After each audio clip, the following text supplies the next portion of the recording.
نحمده ونصلي على رسوله الكريم أما بعد فأعوذ بالله من الشيطان الرجيم بسم الله الرحمن الرحيم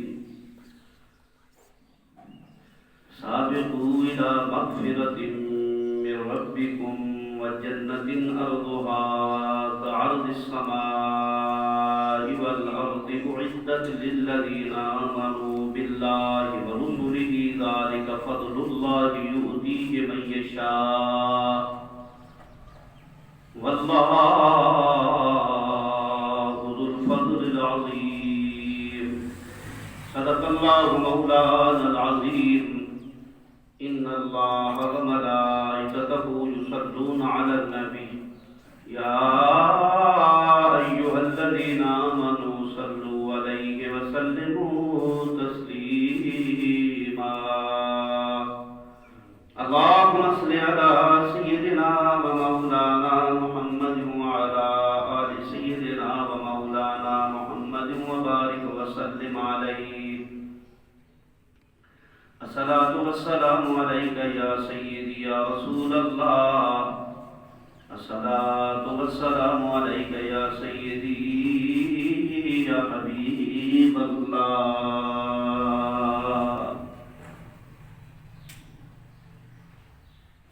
الصلاة والسلام عليك يا سيدي يا رحمة للعالمين وعلى آلك وأصحابك يا سيدي يا شفيع المذنبين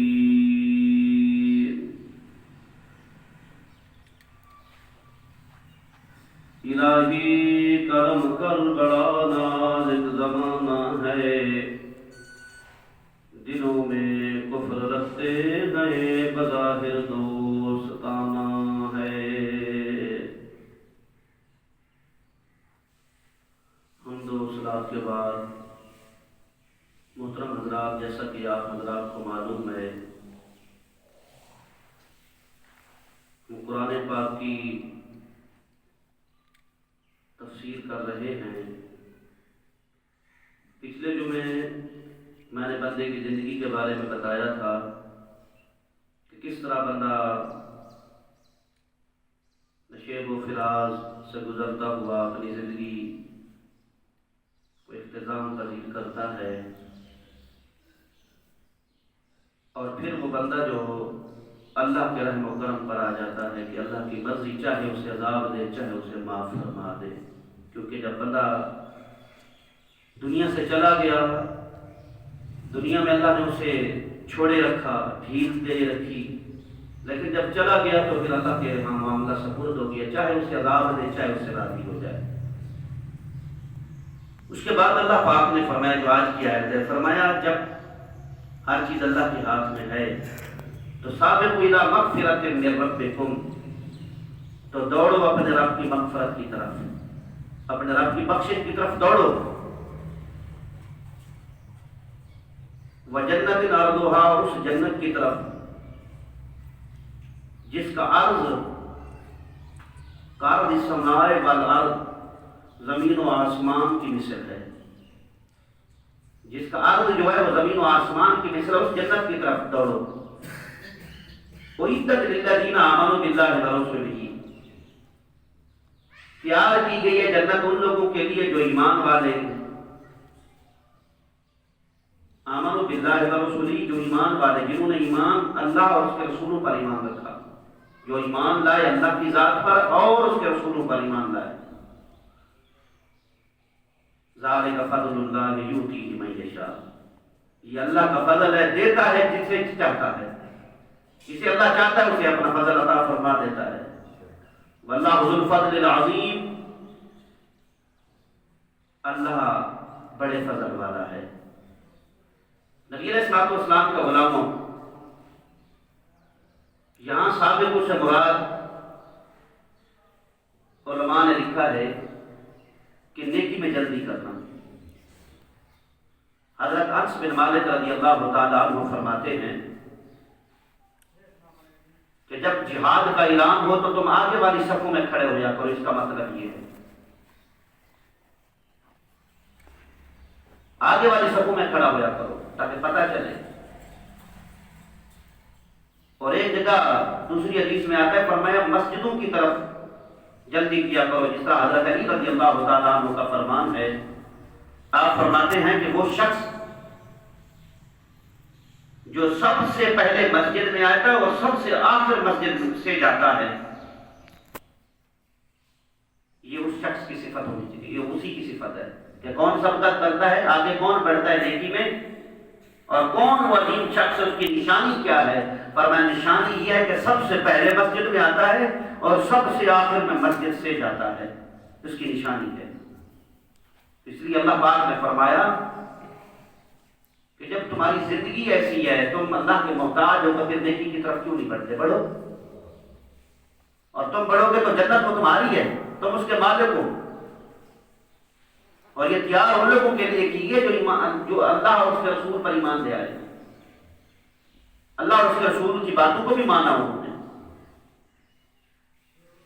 اور یہ بھی اللہ پاک نے فرما دیا کہ جو نعمتیں ملتی ہیں، جس کو ایمان کی دولت ملتی ہے، اللہ اس کے رسول کو ماننا، ان کے تمام رسولوں کو ماننا، لیکن یہ اس کو ملتی ہے جس پر اللہ کا فضل ہوتا ہے، رب تعالیٰ کے جس پر فضل ہو جاتا ہے، اور اللہ بڑے فضل والا ہے۔ اس کے بعد اللہ پاک نے فرمایا ما اصاب من مصیبت فی الارض ولا فی انفسکم، نہیں پہنچتی مصیبت میں سے، ولا فی الارض، بلکہ فی الارض زمین میں ہے، ولا فی انفسکم، اور نہ تمہاری جانوں میں۔ جو بھی مصیبت پہنچتی ہے وہ کیا ہوتی ہے؟ الا فی کتاب من قبل ان نبرأھا، مگر وہ یہ ہوتی ہے کہ کتاب میں لکھی ہوئی ہوتی ہے اس سے پہلے ان نبرأھا، کہ ہم پیدا فرما دیتے ہیں۔ کتاب میں وہ لکھی ہوئی ہے پہلے سے وہ موجود ہے، لکھی ہوئی۔ ان نبرأھا، جب ہم چاہتے ہیں تو اسے وجود میں لے آتے ہیں۔ اگر کسی کو مصیبت پہنچتی ہے، ضمیر میں مصیبتیں علماء نے لکھی ہیں، کیا مراد ہے؟ ضمیر میں کون سی مصیبتیں ہیں؟ فرمایا ضمیر میں یہ مصیبتیں ہیں کہ قحط سالی آ جائے، زلزلہ آ جائے، زمین فصل دینا بند کر دے، اور بھی زمینی آفات و بلیات میں آ جائیں۔ ولا فی انفسکم، فرمایا نہ تمہاری جانوں میں جو ہوتی ہے تکلیف، یہ بھی اگر کوئی مصیبت ہوتی ہے تو یہ بھی لکھی ہوئی ہے۔ جانوں سے مراد یعنی تمہیں کوئی زخم آ جاتا ہے، مال اور جان کی کمی ہو جاتی ہے، تمہاری جانوں کی کمی ہو جاتی ہے، تمہاری جان میں کوئی زخم، کوئی تکلیف، کوئی بھی مصیبت آ جاتی ہے، تو فرمایا یہ ساری چیزیں جو ہیں اللہ کی کتاب میں لکھی ہوئی ہیں۔ اور یہ اللہ پاک وقت پر اسے کیا کرتا ہے؟ پیدا کروا دیتا ہے۔ اللہ فی کتاب من قبل ان نبرأھا، آگے فرمایا ان ذلک علی اللہ یسیر، بے شک یہ اللہ پر آسان ہے، یہ اللہ پر آسان ہے۔ یہ نہیں ہے کہ نعوذ باللہ کہ اللہ پر مشکل ہو، کہ اس کو لانے میں دیر لگے۔ بندہ اگر صحت مند ہے تو صحت مند ہو کبھی مجھے زخم نہیں آ سکتا، مجھے تو بندہ طاقتور نہیں ہے، کوئی مجھے تکلیف نہیں دے سکتا۔ اللہ فرماتا ہے نہیں، تو اللہ کی ذات کو دیکھ، تو جتنا طاقتور ہے یا تیری جتنی زمین خوبصورت ہے، تو کہتا ہے زمین میں کچھ نہیں آ سکتا کیونکہ زمین کو میں نے مضبوط کر رکھا ہے، یا میری کھیتی اتنی ہے کہ میں نے خرچے بڑے کر رکھے ہیں، میری فصل ضائع نہیں ہو سکتی، تو کہے کہ میری ضائع نہیں ہوگی فصل، یہ چیز نہیں ہوگی، یا میرے ساتھ کوئی مصیبت نہیں آ سکتی، میں طاقتور ہوں، میں نہ جیل جا سکتا ہوں، نہ مجھے کوئی پکڑ سکتا ہے۔ پر میں نہیں، یاد رکھ اگر لکھی جا چکی ہے تو ویسے تو لکھے یا نہ لکھے اس کے لیے آسان ہے، پر جو لکھی جا چکی ہے اس کے لیے ظاہر کرنا ہمارے لیے کوئی مشکل نہیں ہے۔ یہ ان ذلک علی اللہ یسیر، یہ بے شک اللہ پر بہت آسان ہے، اللہ پر بہت آسان ہے۔ اور اس کے بعد حضور صلی اللہ علیہ وسلم کے غلاموں، پھر آگے بندے کو بھی اللہ پاک نے نصیحت کری، اب کہ تمہارے ساتھ ہو بھی جائے اگر یہ چیزیں تو لقیدا تاسو ولا ما فاتکم، تاکہ نہ ہو جائے افسوس کرنے والے اس پر جو تم سے فوت ہو گیا۔ اس لیے اللہ نے بتا دیا یہ باتیں کہ اللہ کے ہاں یہ لکھی ہوئی ہیں، پہلے تیری پیدائش سے پہلے لوح محفوظ پر لکھی ہوئی ہیں، یہ معاملات تیرے جو ہے وہ لکھے جا چکے ہیں، لہذا اگر آج کوئی تیرے سے چیز ضائع ہو جاتی ہے تو پھر اس کا افسوس نہ کر، تاکہ نہ ہو جائے تو اس پر افسوس کرنے والے بھی تم سے فوت ہو جائے۔ اور ساتھ یہ بھی فرما دیا وَلَا تَفْرَحُوا بِمَا آتَاكُمْ، اور نہ تم خوش ہویا کرو اس پر جو تمہیں اللہ نے دے دیا ہے، جو تمہیں ملا ہے اس پر بھی خوش نہ ہویا کرو۔ یہ عارضی چیزیں ہیں، یہ ملا ہے اس پر بھی خوش نہ ہویا کرو، اگر کوئی چیز ضائع ہو گئی ہے تو اس پر افسوس نہ کیا کرو۔ اس لیے واللہ لا یحب کل مختال فخور، کہ بے شک اللہ پاک پسند ہی نہیں کرتا اترانے والے کو، فخر کرنے والے کو۔ جو اکڑتا ہے کہ فخر کرتا اللہ اسے پسند نہیں کرتا۔ متکبر آدمی کو چیز ملے یا کوئی ایسا لباس پہن لے تو خوش ہو جائے کہ میرے جیسا تو کسی کے پاس لباس نہیں ہے، میرے جیسی تو کسی کی صورت نہیں ہے۔ تو فرمایا یہ کس نے دیا؟ اللہ نے دیا ہے۔ تو جب اللہ نے دیا ہے تو اس ذات کو دیکھ، اگر تم حسین ہے تو وہ ذات کتنی حسین ہوگی جس نے تجھے حسن عطا فرمایا ہے۔ اور اگر اس اللہ پاک نے تمہیں یہ چیزیں دی ہیں، اللہ کی ہیں، تو پھر تکبر نہ کر، پورا فخر بھی نہ کر، فخر بھی نہ کر کہ میں وہ ہوں، میں یہ ہوں۔ ہاں اتنا ضرور ہے حضور صلی اللہ علیہ وسلم کے غلاموں، اپنے ایمان پر اس طرح فخر کرو کہ اللہ کا شکر ہے کہ اللہ نے مجھے ایماندار بنایا، اور اس میں کوئی فخر والی بات نہیں ہے کہ رب کا شکر ہو رہا ہے۔ جس چیز میں رب کا شکر ہو فخر ہے۔ جب اللہ کا شکر آئے گا تو بندہ یقیناً وہ سمجھتا ہے کہ میرا اللہ یہ تو نے دی ہے، تو لہذا فخر یا تکبر تو پھر وہ کرتا ہے جو اس سے چیز اللہ کو بھول جائے۔ لہذا جب اللہ کو یاد رکھے گا تو اس میں تکبر آ سکتا ہے اور اس میں فخر آ سکتا ہے۔ کیوں کہ تکبر اس لیے نہیں آ سکتا کہ وہ بڑی ذات ہے جس نے مجھے یہاں تک پہنچا دیا ہے، چاہے تو جس نے مجھے زمین سے اٹھا کر کہاں پہنچایا، اگر وہ چاہے تو گرا بھی سکتی ہے۔ اس لیے تو حضور صلی اللہ علیہ وسلم کو غلام اللہ پاک نے فرمایا اللہ اس کو ناپسند، اللہ اس کو پسند نہیں کرتا۔ تو پسند نہیں کرتا تو کیا کرتا ہے؟ ظاہر ہے اس پر اللہ کا غضب ہوتا ہے۔ جو متکبر ہوتا ہے، جو فخر کرتا ہے، اس پر اللہ کا غضب ہوتا ہے۔ اس کے بعد فرمایا الذین یبخلون ویأمرون الناس بالبخل، وہ لوگوں کو، وہ جو بخل کرتے ہیں، وہ جو نہیں دیتے، بخل کا معنی کیا دینا، وہ جو نہیں دیتے، وَيَأْمُرُونَ النَّاسَ بِالْبُخْلِ، اور لوگوں کو بھی بخل کا حکم دیتے ہیں، لوگوں کو بھی کہتے ہیں یہ کیوں کرتے تم نہ کرو۔ اس طرح آج کل کا بھی خیرات کا معاملہ کر دیتا کا بندہ، تو بعض ایسے ہوتے ہیں کہ ان کو کسی مخصوص طریقوں سے روکا جاتا ہے۔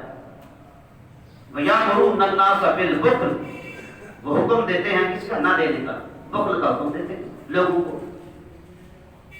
ایک تو خود نہ کریں، دوسروں کو بھی حکم دیں تم بھی نہ کرو۔ وَيَأْمُرُونَ النَّاسَ بِالْبُخْلِ، اللہ فرماتا ہے وَمَن يَتَوَلَّ، جو پھر گیا، جو بخل کر رہا ہے، جس نے منہ پھیر لیا، فَإِنَّ اللَّهَ هُوَ الْغَنِيُّ الْحَمِيدُ، بے شک اللہ پاک بے پرواہ ہے، اللہ ہی بے پرواہ ہے، اور الحمید تمام خوبیوں سے متصف ہے، تمام خوبیوں کا مالک ہے۔ اگر تم خیرات کرتے تو تمہارا فائدہ تھا، تو رب کا کیا فائدہ تھا؟ اگر تم کسی غریب کے گھر جا کے کوئی چیز دے رہے تھے تو تمہارا فائدہ تھا، اللہ کا کیا فائدہ؟ اللہ تو غنی ہے، بے پرواہ ہے، اسے تو کسی چیز کی ضرورت نہیں، وہ کھانے سے پاک ہے، پینے سے پاک ہے، اٹھنے سے پاک ہے، بیٹھنے سے پاک ہے، چلنے سے پاک ہے۔ اس کی صفت تو اللہ پاک اور اللہ وحدہ لا شریک ہے، وہ اللہ ہے، اس کی ذات کو تو کوئی سمجھ ہی نہیں سکتا، وہ اللہ ہے وحدہ لا شریک ہے، بس اتنا تک ہے۔ حضور صلی اللہ علیہ وسلم کا یہ فرمان ہے نا، فرمایا کہ اللہ کی ذات کے بارے میں کبھی غور و فکر نہ کرو، اللہ اللہ ہے، وحدہ لا شریک ہے۔ لہذا اللہ پاک کے بندے اگر کسی کو دے دیتے ہیں تو وہ اللہ پر منت نہیں لگاتے، اپنی ذات کے لیے کچھ کر رہے ہیں، کیونکہ ان کو کل فائدہ دے گا جو اللہ کے راہ میں اس نے دیا ہے۔ اور جو بندہ روک رہا ہے اللہ پاک اسے روک رہا ہے، وہ ایک تو خود نہیں دیتے اور دوسرا لوگوں کو بھی کہتے ہو تم خیرات صدقہ نہ کرو۔ فرمایا کہ اس طرح نہ کرو، اللہ ایسے لوگوں کو پسند نہیں کرتا، فخر کرنے والا، متکبر کرنے والا، اور وہ جو بخل کرتے ہیں اور لوگوں کو حکم دیتے ہیں نہ دینے کا۔ وَمَن يَتَوَلَّ، اور جو پھر گیا، فَإِنَّ اللَّهَ هُوَ الْغَنِيُّ الْحَمِيدُ، بے شک اللہ پاک غنی ہے، اللہ ہی غنی ہے، تمام خوبیوں کے متصف ہے، تمام خوبیاں اسی کے لیے ہیں۔ اگر کسی کو اللہ پاک نے خوبی دی ہے تو اس خوبی میں بھی اللہ کی خوبی نظر آتی ہے. اگر رب نہ دیتا اس کو خوبی کیسے مل جاتی ہے؟ فإن اللہ هو الغنی الحمید. اس کے بعد فرمایا کہ لقد ارسلنا، فرمایا کہ تحقیق کنسپٹ کون سی آیت ہے اس کے بعد اللہ یغفرون ویغفرون اللہ بالکفر ومن یتولی فإن اللہ هو الغنی الحمید. بہرحال نبی صلی اللہ علیہ وسلم کا غلام مجھے ذہن میں تو آ رہا ہے لیکن ترجمہ تو آ رہا ہے کا مجھے یاد نہیں آ رہی. اللہ پاک قرآن میں فرما رہا ہے کہ ہم نے میزان کو اتارا، ہم نے روح کو اتارا لیقوم الناس بالقسط، تاکہ لوگ انصاف پر رہے، سیدھے رہے، لوگ قائم رہے، لوگ انصاف پر. وانزلنا الحدید فیہ باس شدید ومنافع للناس، کہ ہم نے لوہے کو اتارا، سخت لوہے کو، فیہ باس شدید، اس میں سخت لڑائی ہے. وانزلنا الحدید فیہ باس شدید ومنافع للناس، اور لوگوں کے لیے نفع بھی ہے. ان اللہ لقوی عزیز، بے شک اللہ پاک زبردست ہے، قوی ہے، طاقتور ہے. بے شک اللہ پاک قوی، طاقتور، زور آور ہے، زبردست ہے، غالب ہے ہر کسی پر. یہ اللہ کی شان ہے. حضور صلی اللہ علیہ وسلم کے غلاموں تو اللہ پاک نے کیا میزان اتارا، اور یہ اللہ پاک کی شان ہے. کیا میزان اتارا تو نہیں، اس کا مطلب علماء نے یہ بھی لکھا ہے کہ اللہ پاک نے نوح علیہ السلام کے ساتھ میزان کو اتارا تھا.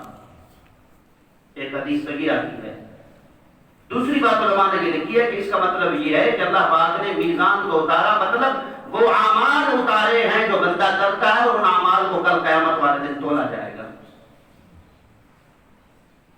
میزان تو اس آلے کو کہتا ہے جس پر چیز رکھ دی جاتی ہے اور وہ تولتا ہے. تو اللہ پاک نے فرمایا کہ بنایا کس لیے؟ تاکہ لوگوں میں انصاف رہے، لوگ انصاف پر سیدھے رہے، قائم رہیں، قائم رہیں. تو لوگ جب انصاف پر قائم رہتے ہیں تو اس میں بچے بھی رہتے ہیں لڑائی جھگڑے فتنے فساد سے. جب انصاف ختم ہو جاتا ہے لڑائی جھگڑے زیادہ طول پکڑ لیتے ہیں. تو بہرحال رسول اللہ صلی اللہ علیہ وسلم کے غلاموں اگر انصاف نہ کریں تو پھر اللہ پاک نے آگے فرمایا وانزلنا الحدید، ہم نے لوہے کو بھی اتارا ہے، ہم نے لوہے کو بھی اتارا ہے. کیا کیا؟ لوہا کس لیے کہ اگر کوئی نہیں مانے گا تو سخت لوہا بھی موجود ہے تلوار کی صورت میں. جہاد کی صورت میں ان سے جہاد کرو جو نہیں مانتا، انہیں مجبور کرو کہ تم یہ عمل کرو، انصاف کرو. اگر انصاف نہیں کرو گے آپس میں تو تم پھر تلوار اٹھاؤ ان کے لیے، اور لوہا ہے ان کو سیدھا کرنے کے لیے. ایک تو یہ ہے. دوسرا منافع للناس، اور بھی لوہے کے نفع ہیں، کئی چیزوں کے بندہ نفع اٹھاتا ہے ان سے. منافع للناس وَلِيَعْلَمَ اللَّهُ مَن يَنصُرُهُ وَرُسُلَهُ بِالْغَيْبِ. اللہ فرماتا ہے اللہ پاک کی جتنی جو بھی چیزیں آپ کو دی ہیں اللہ پاک نے، جتنی چیزیں بھی اللہ نے دی ہیں، تو فرمایا یہ اس لیے وَلِيَعْلَمَ اللَّهُ مَن يَنصُرُهُ وَرُسُلَهُ بِالْغَيْبِ، اللہ جان لے، اللہ کو معلوم ہو جائے. حقیقت میں اللہ پاک تو جانتا ہے تاکہ بندے کو بھی معلوم ہو کہ اللہ نے مجھے اتنے وسائل دیے تھے، میں نے کون سے اللہ کے دین کے لیے کام کیا ہے. اللہ کو سب کچھ پتہ ہے. وَلِيَعْلَمَ اللَّهُ مَن يَنصُرُهُ، اللہ بات جان لے، تاکہ جان لے اللہ کی ذات کے مَن يَنصُرُهُ، کون اس کے دین کی مدد کرتا ہے. مَن يَنصُرُهُ وَرُسُلَهُ، کون اس اللہ پاک کی مدد کرتا ہے، کون اس کے رسولوں کی مدد کرتا ہے. بالغیب، بن دیکھے، جنت کو دیکھا نہیں، کون رسول اللہ کی شریعت کے مطابق شریعت کو پانے کے لیے کون اچھے عمل کرتا ہے. کسی نے اللہ پاک کی ذات کو دیکھا نہیں ہے، کون ہے جو اللہ کے دین کے معاملے میں آگے آتا ہے. اور یہ اللہ پاک نے فرمایا یہ ساری چیزیں جو ہم نے اتاری ہیں بندوں کو آزمانے کے لیے تاکہ بندوں کو دیکھیں. اللہ جانتا ہے، حقیقت اللہ جانتا ہے تاکہ کل اللہ پاک بندے کو دکھا سکے بندے یہ تو نے کیا تھا، تو نے میرے دین کی مدد کون سی کری ہے، تجھے میں نے رزق دیا تھا تو نے کون سا دین پر خرچ کیا تھا، تجھے میں نے حسن دیا تھا، جوانی دی تھی، طاقت دی تھی، تو نے کون سے جا کے سلیموں میں مر گزاری تھی. لہذا بن دیکھے کون ہے جو اللہ اس کے رسول پر ایمان رکھتا ہو. ساری باتیں جو اللہ پاک نے کون ہے جو اس کی مدد کیونکہ جنت تو کسی نے نہیں دیکھی. اس لیے تو حضور صلی اللہ علیہ وسلم کا فرمان ہے نیکیاں جو ہے نا نیکیوں کا ثواب آگے ملے گا. اس لیے تو فرمایا اگر لوگوں کو جماعت کا ثواب کا پتہ چل جائے تو پیٹ کے بل گھسیٹتے ہوئے اپنے آپ کو مسجد میں لے آئیں. یہ حضور صلی اللہ علیہ وسلم کا فرمان ہے. تو نبی علیہ الصلوۃ والسلام کے غلام کو اللہ پاک کے محبوب صلی اللہ علیہ وسلم فرما رہے ہیں اور ہم نیکی کی طرف نہیں آتے. اور ساتھ اللہ پاک نے یہ بھی فرما دیا ان اللہ قوی عزیز، وہ اللہ کو مدد کی ضرورت بھی نہیں ہے. تم کرو گے تو تمہارا فائدہ، دین کی ان کے رسولوں کی کرو گے تو تمہارا فائدہ، ورنہ اللہ قوی ہے، طاقتور ہے، زور آور ہے، بغیر مدد کے بھی سب کو جس کو چاہے گرا سکتا ہے. عزیز بھی ہے، غالب بھی ہے، غالب بھی ہے. اللہ کی ذات غالب بھی ہے، طاقتور بھی ہے، زبردست ہے اللہ کی ذات، لیکن کسی کے ساتھ زبردستی کرتی نہیں. طاقت ہے، زور و بر ذات ہے، لیکن کسی کے ساتھ وہ ایسا کرتا نہیں، اس لیے کہ بندے کو ڈھیل دیتا ہے. بندہ سوچے ان اللہ قوی عزیز. اور اس کے بعد حضور صلی اللہ علیہ وسلم کے غلاموں لقد ارسلنا نوحا وابراہیم وجعلنا فی ذریتہما النبوۃ والکتاب فمنہم مہتد وکثیر منہم فاسقون. اللہ فرماتا ہے کہ البتہ تحقیق ہم نے اس سے پہلے جو آیت گزری تھی لقد ارسلنا رسلنا بالبینات، تحقیق ہم نے رسول بھیجے واضح نشانیاں دے کر، وانزلنا الحدید فیہ باس شدید، اور ہم نے اتارا لوہے کو. لقد ارسلنا نوحا لقد ارسلنا رسلنا بالبینات، یہ اللہ پاک نے پچھلی آیت میں. اب یہ ہے کہ نوح علیہ السلام کو اللہ فرماتا ہے کہ نوح علیہ السلام کو ہم نے رسول بنایا. لقد ارسلنا رسولنا نوحا، رسولوں میں سے ہم نے بھیجا نوح علیہ السلام کو. وجعلنا فی ذریتہما النبوۃ والکتاب، اور ہم نے ان میں کتاب بھی دی، ابراہیم علیہ السلام کو بھی دی اور ہم نے ان کو کتاب بھی دی. اور کیا ہوا؟ کتاب بھی دی، فرمایا ان رسولوں کو ہم نے واضح نشانیاں دی اور نبوت بھی انہی میں دی. وجعلنا فی ذریتہما النبوۃ، ہم نے ان کی ذریت میں سے نبوت دے دی. نوح علیہ السلام کی ایک شاخ جو ہے ابراہیم علیہ السلام کی شاخ جو ہے نوح علیہ السلام سے ملتی ہے، اور پھر زیادہ نبی جو آئے وہ حضرت ابراہیم علیہ السلام سے آئے. وجعلنا فی ذریتہما النبوۃ والکتاب، اور کتاب بھی دی. لیکن حالت کیا ہوئی؟ فمنہم مہتد، ان میں سے بعض تو ایسے تھے جو ہدایت یافتہ ہو کے سیدھی راہ پہ آ گئے، اور کثیر منہم فاسقون، اور بہت سارے ایسے نکلے جو فاسق نافرمان ہیں. بہت سارے نافرمان ہو گئے، بہت سارے کو کون؟ جنہوں نے رسولوں سے منہ موڑا، جنہوں نے کتابوں اللہ کی بتائے ہوئے جو محبوب کو بتائی تھی، جو اللہ پاک نے اپنے نبیوں کو بتائی تھی کتاب میں جو احکام تھے، جنہوں نے منہ موڑا. اور ان میں سے کچھ ایسے بھی تھے جو ہدایت یافتہ ہو گئے، اور کثیر منہم فاسقون. اس کے بعد فرمایا وقفینا علی آثارہم برسلنا وقفینا بعیسی ابن مریم مصدقا لما بین یدیہ عیسی ابن مریم وآتیناہ الانجیل وجعلنا فی قلوب الذین اتبعوہ رأفۃ ورحمۃ ورہبانیۃ ابتدعوها ما كتبناها علیہم الا ابتغاء رضوان اللہ فما رعوها حق رعایتها فآتینا الذین آمنوا منہم اجرهم وکثیر منہم فاسقون.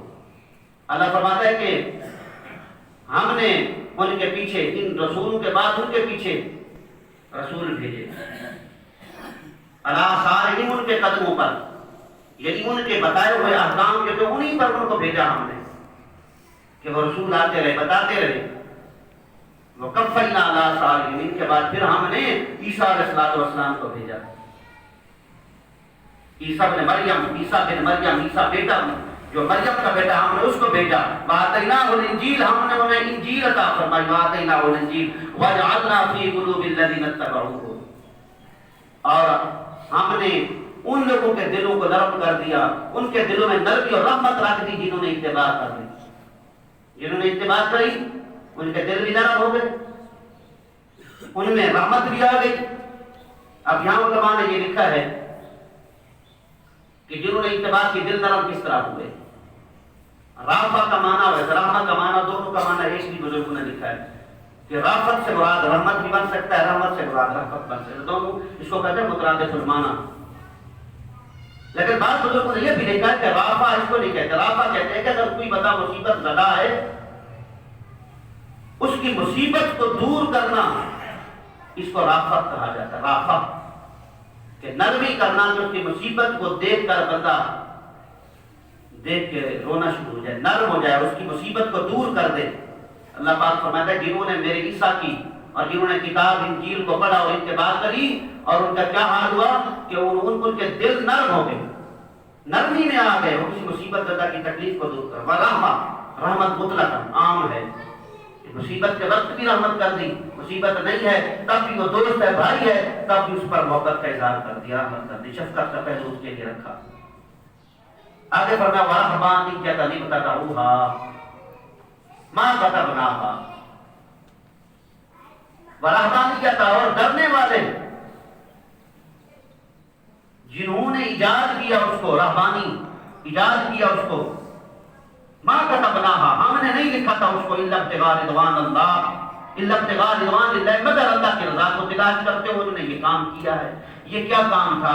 یہ تیسرا کام جو تھا، ایک تو دل نرم تھے، ان کے اندر نرمی تھی، رحمت کی، شفقت کرتے تھے لوگوں کے ساتھ، لیکن جو تیسرا کام تھا حضور صلی اللہ علیہ وسلم کا غلاموں، وہ ان کے رہبانیت میں آ گئے۔ رہبانیت میں کیوں ہے؟ رہبانیت کہتے ہیں ڈرنے والے، علیحدہ ہو کے کسی جگہ چلے گئے اور اللہ کا ذکر کرنے کے لیے ہو گئے۔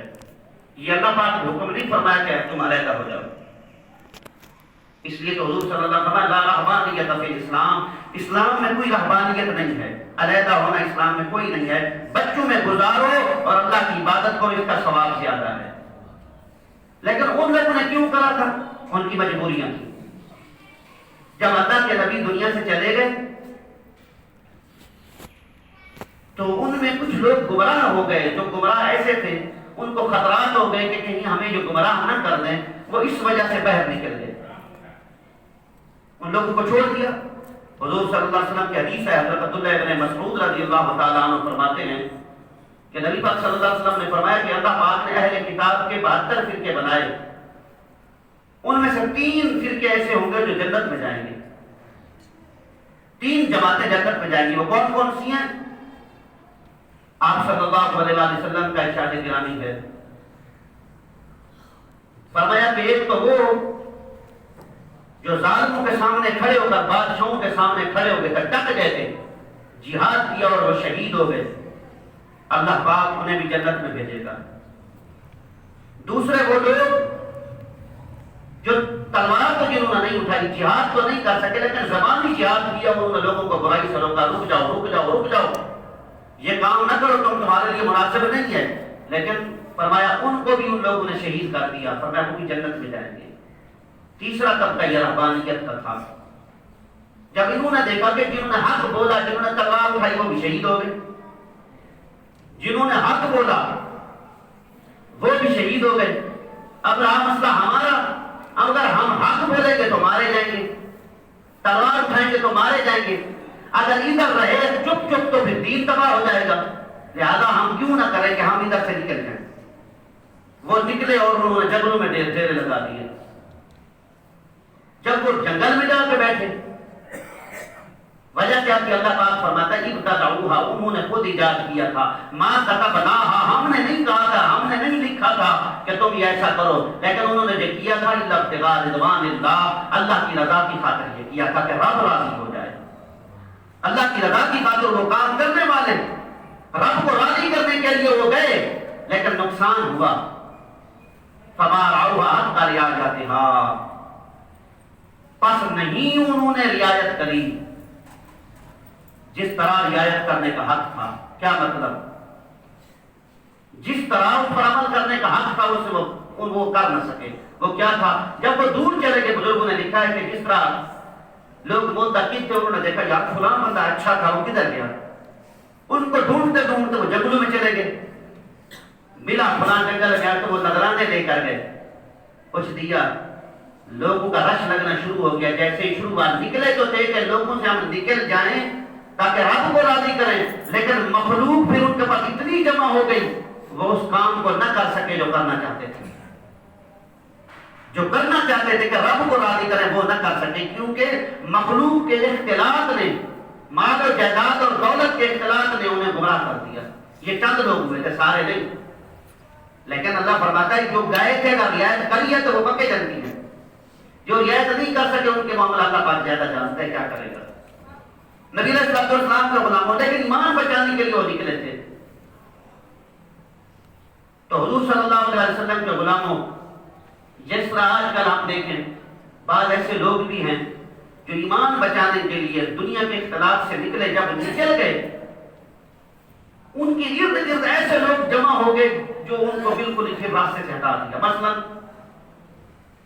ایک فقیر بندہ، مجذوب بندہ، مجذوب کی شکل میں جب باہر نکلے، انہوں نے کہا دنیا کو چھوڑو، جیسے ہی نکلے ان کے ساتھ ایسے لوگ ہو گئے چرس والے، ہر طرح کے نشائی لوگ ان کے ساتھ اکٹھے ہو گئے۔ اب کیا ہوا کہ بابا جی ایک سوٹا تو بھر کے ہمیں بھی چیک کراؤ نا، تو پھر وہ بابے نے بھی ایک کیا، تو اس طرح نعوذ باللہ بابے کی بھی تباہی ہو گئی۔ ایسے ہی ان لوگوں کے ساتھ ہوا تھا، نکلے تو پھر دین بچانے کے لیے کہ ہم جائیں گے، ہم دین بچائیں گے اپنا، وہاں جا کے علیحدہ بیٹھیں گے، لیکن لوگ پھر جانا شروع ہوئے نظرانے کے، تو وہ بھی تباہ ہو گئے۔ اللہ فرماتا ہے فما رعوها حق رعایتها، انہوں نے اس کی رعایت نہ کری جس طرح رعایت کرنے کا حق تھا، جس طرح حفاظت کرنے کا حق تھا وہ حفاظت نہ کر سکے۔ اس لیے اگر کوئی بندہ اس طرح کرتا ہے تو اس کے لیے پھر یہ ساری چیزیں ضروری ہیں، ورنہ اسلام میں میرے نبی نے فرمایا لا رہبانیت فی الاسلام، اسلام میں رہبانیت کی کوئی گنجائش ہی نہیں ہے، اسلام میں تم اپنے بیوی بچوں میں رہو۔ لہذا اگر یہ چیز ضروری ہوتی تو ہمارے آقا بھی چلے جاتے۔ اللہ پاک نے خود بھی فرما دیا کہ ہم نے یہ نہیں لکھی تھی ان کے لیے کہ تم رہبانیت اختیار کرو، انہوں نے اپنی خود بنائی تھی۔ لہذا اگر آج بھی کوئی رہبانیت اختیار کرتا ہے تو پھر اللہ کی حدوں کو بھی پکا کرے۔ تو نبی علیہ السلام بہترین شخص وہ ہے جو گھروں میں رہے، اپنے گھر میں رہے اور اپنی عبادت کے وقت اللہ کی عبادت کرے اور اپنے بچوں کے اخراجات کو اٹھائے، وہ سب سے بہترین انسان ہے۔ فَآتَيْنَا الَّذِينَ آمَنُوا مِنْهُمْ أَجْرَهُمْ وَكَثِيرٌ مِنْهُمْ فَاسِقُونَ، ہم نے ان کو اجر دیا۔ فَآتَيْنَا الَّذِينَ آمَنُوا مِنْهُمْ، ہم نے ان کو اجر دیا جو ایمان والے تھے ان میں سے، جو ایمان والے تھے، اور بہت سارے فاسق بھی تھے۔ اب یہاں یہ کوئی بات واضح ہو گئی، جو ایمان والے ہوں گے کل قیامت والے دن یہ بھی جنت میں جائیں گے، اگرچہ وہ گئے لوگوں کو حق نہیں کہہ سکے۔ آج بھی پھر یہی اصول بنانا چاہیے نا، اگر ایک بندہ حق کہتا ہے تو کہے، اس طرح علامہ خادم حسین رضوی رحمۃ اللہ علیہ تھے جنہوں نے بڑا حق کہا اور ڈنکے کی چوٹ پر کہا، اگر کوئی حق وہ نہیں کہہ سکتا تو پھر کم از کم اتنا تو کرے وہ چلا جائے، چھوڑ دے، حق نہیں کہہ سکتا کسی علیحدگی میں اختیار کرے، یہ نہ ہو کہ وہ حق نہ کہنے کی وجہ سے یہ بھی رگڑا جائے۔ حضور صلی اللہ علیہ وسلم کی حدیث ہے، آپ صلی اللہ علیہ وسلم کا ارشاد گرامی ہے، پچھلی امتوں کے لوگ تباہ ہوئے، جب عذاب آیا تو ان میں وہ لوگ بھی رگڑے کہ جو نیک تھے، یا رسول اللہ حضرت عائشہ کہنے لگی ان کی وجہ کیا تھی؟ حضور صلی اللہ علیہ وسلم نے فرمایا وہ لوگوں کو حق نہیں کہتے تھے، تو یا رسول اللہ پھر وہ جو حق نہیں کہتے تھے وہ بھی رگڑے گئے، جو ظالم تھے وہ بھی رگڑے گئے، پھر ان کے ساتھ کیا معاملہ؟ فرمایا کل قیامت والے دن شاید کہ اللہ پاک ان پر رحمت فرمائے۔ جن لوگوں نے حق نہیں کہا لیکن غلط کام کیا نہیں، ان پر اللہ رحمت کرے گا قیامت والے دن، لیکن ان لوگوں پر تو رحمت ہی نہیں ہے جو حق بھی نہ کہیں اور ساتھ ان کے ساتھ اختلاط بھی کر لیں، ان کے ساتھ میدان بھی کر دیں، ان کے ساتھ بیٹھنا بھی شروع ہو جائے، ان کی محفل بھی شروع ہو جائے، اور اس طرح پھر کیا اثر ہوگا؟ بعد میں وہی ہوگا کہ جو لوگ کر رہے ہیں وہ بھی کرنا شروع ہو جائے۔ آج اس دور سے ہم گزر رہے ہیں کہ جس کے بارے میں حضور صلی اللہ علیہ وسلم نے فرمایا ایمان کو بچانا اس طرح مشکل ہوگا جس طرح ہاتھ کی ہتھیلی پر انگارہ ہو، اور ہاتھ کی ہتھیلی کے چمڑے کو بچانا مشکل ہے، ایسے ہی بچانا ہوگا۔ کیوں کہ آج جس پرفتن دور سے ہم گزر رہے ہیں کہ ہم حق کہہ ہی نہیں سکتے، جرأت ہی نہیں ہے ہماری۔ تو لہٰذا اللہ سے دعا کیا کریں کہ اللہ ہمیں اجر طاقت دے حق کہنے کی۔ اور میں نے پچھلی دفعہ حدیث بیان کی تھی، حضرت عمر فاروق رضی اللہ تعالیٰ عنہ نے یہ فرمایا تھا، آپ نے فرمایا لوگوں فلاں بندہ فلاں پر ظلم کر رہا ہے، روکتے کیوں نہیں ہو؟ وہ کہتے ہیں حضور ہم اس لیے نہیں روکتی ہے، بندہ بد زبان ہے، ہمیں تکلیف دے گا۔ آپ نے فرمایا اگر تم اس لیے نہیں روک رہے کہ بد زبان ہے تو پھر نہ تم شہید ہو سکتے ہو نہ تم صدیق ہو سکتے ہو۔ بندہ شہادت سے یہ نہیں ہوتا کہ بندہ شہید وہ ہوتا ہے جس کو تلوار مار دی جائے گردن کاٹ جائے وہ شہید، بلکہ فرمایا وہ بھی شہید ہے جو برے آدمی کو روکے تو برائی کیوں کرتا ہے، ظالم آدمی کو روکے تو ظلم کیوں کرتا ہے؟ حضرت عمر رضی اللہ تعالیٰ عنہ نے فرمایا کہ اگر وہ برے کو برائی سے نہیں روکتا وہ شہید نہ ہوا، وہ صدیق نہ ہوا۔ صدیق اور شہید بننا چاہتا تو پھر برے کو برائی سے روکو اور خود بھی اس کام سے تم روکو۔ اور یہ بھی نہیں ہے کہ خود برائی سے تم روکو، دوسروں کو خود عمل نہ کرو۔ اللہ پاک فرماتا ہے تأمرون الناس بالبر وتنسون انفسکم وانتم تتلون الکتاب افلا تعقلون، کیا تم لوگوں کو نیکی کا حکم دیتے ہو؟ وتنسون انفسکم، اپنے آپ کو بھول جاتے ہو، وانتم تتلون الکتاب، حالانکہ تم کتاب کی تلاوت کر رہے ہو، افلا تعقلون، کیا تم بے وقوف ہو؟ تم عقل نہیں رکھتے؟ تم خود کہنے والے خود عمل نہیں کرتے، لہٰذا تم بھی عمل کرو اور پہ عمل کراؤ۔ اگر تم عمل نہیں کرتے تو پھر خاموش رہو۔ اس لیے بعض لوگ ہمیں کہہ دیتے ہیں یار یہ دعوت اور چیز ہے، لوگوں کو کہنا چاہیے ہاں تم جو کرتے ہو کرو، نہیں، پہلے خود بھی اپنے آپ کو بناؤ سنوارو، یہ نہیں ہے خود آپ کو کچھ نہ کرو بغیر میرے ڈنڈا اٹھا لو، تم کرو یہ کرو۔ اس طرح آج کل بعض مردوں کی عادت ہوتی ہے، خود سو رہے ہیں، بیوی کو کہتا ہے نہ صبح نماز پڑھتی ہے نہ سویرے ناشتہ دیتی ہے، کیا کروں گا ایسی بیوی کو؟ بھائی تو نماز نہیں پڑھے گا۔ بچے کو حفظ کرا رہا ہے، کہتا ہے بچے کو حفظ کرا رہا ہوں، یہ ظالم سو رہا ہے، یہ حافظ بنا ہے، یہ تو ظالم ہے، لہذا باپ سے پوچھے تو نے جس کو حافظ بنا تو کیوں نماز نہیں پڑھتا؟ خود بھی پڑھ، حافظ کو بھی کہے پڑھے، خود نہیں پڑھتی کہ حافظ لاتے نماز۔ ہاں ماں باپ کا حق بنتا ہے یہ کہے، لیکن ماں باپ کچھ نمونہ بھی بنے اس اولاد کے لیے، شوہر اپنی بیوی کے لیے نمونہ بھی بنے، تو لہذا کچھ اثر تو ہونا، اثر تب ہوتا ہے جب بندہ خود بھی اچھے عمل کرے۔ اور ایک اور چیز بھی حضور صلی اللہ علیہ وسلم کے غلاموں، بعض لوگ اس طرح بھی کہہ دیتے ہیں یار اثر جو ہوتا ہے نا مولوی کی زبان پر جب اثر نہیں ہوتا تو ہم کس طرح قبول کریں؟ یہ تو ہمارا قصور نہیں ہے، مولوی کا قصور ہے۔ آؤ میں حدیث سنا دیتا ہوں، حضور صلی اللہ علیہ وسلم کا فرمان ہے، فرمایا دل جو اللہ نے بنائے ہیں یہ دل فرمایا زمین کی مثل ہے، بعض زمین شریلی ہوتی ہے، بعض زمین جو ہوتی ہے وہ طاقتور ہوتی ہے، بارش دونوں پہ برستی ہے، رحمت رب کی دونوں پہ آ رہی ہے۔ ایک سے کیا ہوا؟ فضول چیز جلی گندی چیزیں نکل ہیں جو کسی کھانے کی نہیں ہے، ایک زمین نے ہر چیز عطا کرنے کے بندے کے نفع کے لیے تھی، تو اللہ فرماتا ہے یہ نبی پاک نے فرمایا کہ زمین کا قصور ہے، یہ اس اللہ کی رحمت کا قصور نہیں ہے، یہ بارش کا قصور نہیں ہے، یہ زمین کا قصور ہے، یہ نصیحت کرنے والے کا قصور نہیں ہے، یہ دل کا قصور ہے۔ یہ دل شریلا تھا، یہ دل شور والی زمین والا تھا، اگر دل اچھا صاف ستھرا ہوتا تو یہ اس بارش کی طرح جو زمین قبول کر لیتی ہے اس رحمت کو بھی وہ دل قبول کر لیتا ہے۔ یہ اپنا نقصان ہے، یہ نہیں کہ مولوی میں اثر نہیں ہوتا، فلاں کہنے والے میں اثر نہیں ہوتا، یہ دل میں اثر نہیں ہوتا کہ دل بات بچی کو قبول ہی نہیں کرتا۔ یہ حدیث ہے میرے نبی، تو ہم نبی پاک صلی اللہ علیہ وسلم فرما رہے ہیں اور ہم قبول نہ کریں تو مولوی میں کہے کہ مولوی نہیں جانتا، مولوی کو کوئی عقل ہی نہیں ہے، مولوی میں طاقت نہیں ہے کہنے کی، مولوی اگر ہوتا اتنا اچھا تو بات اثر بھی کرتی نہیں۔ جب آقا فرما رہے ہیں ان کے دلوں کا مسئلہ ہے، دل بارش رب تعالیٰ کی دیکھو میں بار بار کہہ رہا ہوں بارش برس رہی ہے، اس بارش میں ہر جگہ برس رہی ہے، لیکن ایک جگہ وہ بارش کیا ہے اس جگہ سے اچھے پھل فروٹ وغیرہ جو ہم نے اگاتے وہ اگا رہا ہے، ایک جگہ سے کچھ نہیں اگ رہا، تو بارش رب کی رحمت ہے، اس کا کوئی قصور نہیں ہے، قصور اس کے دل کا ہے۔ میرا قصور ہو سکتا ہے جو میں باتیں سنا رہا ہوں ان باتوں کا کوئی قصور نہیں ہے، وہ میرے آقا اور میرے رب کا فرمان ہے، لہٰذا ان باتوں کا قصور نہیں ہے۔ پھر یہ سمجھیں یہ آپ کی وجہ ہے کہ آپ کے دل کیوں نہیں قبول کر رہے، دل نہیں کرتے قبول تو اس چھریلی زمین کی طرح ہے، اگر قبول کرتے تو شکر ادا کریں، اے اللہ تو نے ہماری وہ زمین بنائی ہے جو زرخیز ہے۔ تو حضور صلی اللہ علیہ وسلم کے غلاموں، اس لیے آپ صلی اللہ علیہ وسلم نے فرمایا کہ یہ اس طرح جو لوگ اللہ کی رضا کی خاطر کام کرتے ہیں بچوں میں رہتے ہیں سب سے اعلیٰ لوگ ہیں۔ بہرحال اس کے بعد فرمایا یا ایھا الذین آمنوا اتقوا اللہ، ایمان والو اللہ سے ڈرو، یا ایھا الذین آمنوا اتقوا اللہ وآمنوا وآمنوا برسولہ، اور اس کے رسول پر ایمان لاؤ۔ اب ہمارے آقا کی بات آئی، پہلے سارے نبیوں کی بات آئی، اب ہمارے آقا کی بات آئی، ایمان والو اللہ سے ڈرو، اس کے اللہ کے رسول پر ایمان لاؤ، ایمان لاؤ۔ اگر آج کی یہودی نصرانی بعضوں کا کہہ تو دیکھو تمہارے قرآن میں اللہ فرماتا ہے ان الذین آمنوا والذین ہادوا والنصارى، کہ جو یہودی اور نصرانی ہوئے وہ سارے مومن ہیں۔